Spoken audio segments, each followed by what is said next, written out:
Hi, welcome back to my channel. I'm Chris of All Trades, and today I'm going to do a quick review of a cheap Chinese LED floodlight that I bought on eBay. I'm going to show you what it looks like and whether I would recommend that you buy it.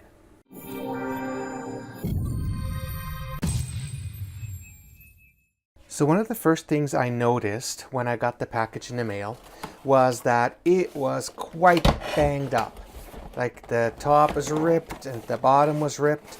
Now they had wrapped it in some bubble wrap and a fairly decent layer, 2 or 3 layers, but the box was quite badly beat up. So the second thing I noticed, as soon as I took it apart, the shield here was actually bent. You can see it.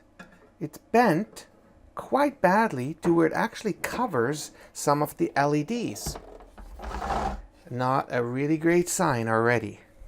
So I'm going to take these 8 clamps off.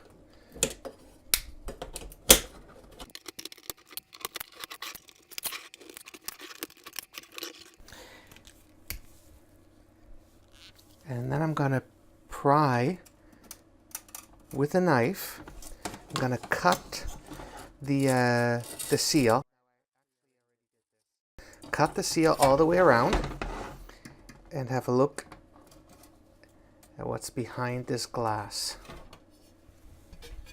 So what I noticed right away is that the sealant was not attached everywhere. You can see how it starts here. It goes all the way up and around the top, at least that's a good thing, and then along the bottom, and then at the bottom it stops. If I look on the actual case here, it's squished and then it stops right here. It doesn't look like it made any sort of connection.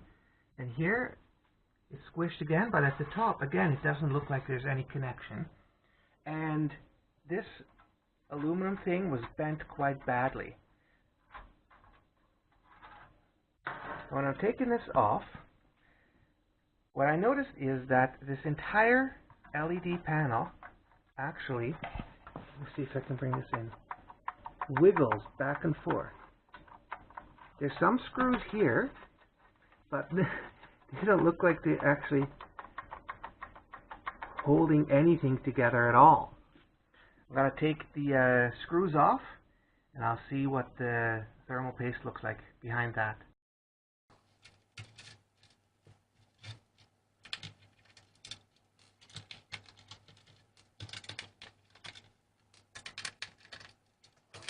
Alright, so check this out.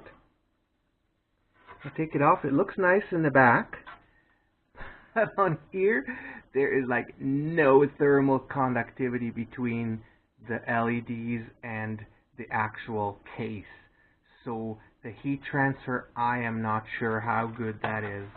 And then, another thing, check this out. When I push here, it actually bends the whole module. So there is like no connection between the panel and the case. As far as heat transfer, you might as well hang it up in mid-air. This is not going to do anything. Alright, so the next thing is when I'm looking at the drivers, they put in 2 drivers and you can't really see very well in between. I took a picture and I'll bring that up and I'll show you. It's actually 2 50-watt drivers. So my question is, how can 2 50-watt drivers supply 200 watts of LED?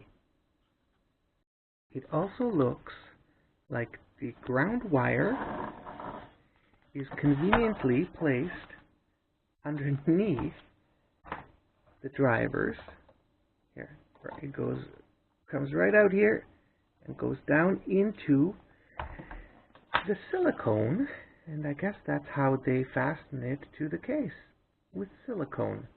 And if I look in the back, there's no screw or indentation or anything like that. So I guess silicone it is. So the next thing I did was I plugged in my amp meter and want to see how much amperage this is actually drawing here. Now it does light up nicely. Not sure if the camera is going to focus or not, but it definitely lights up the room.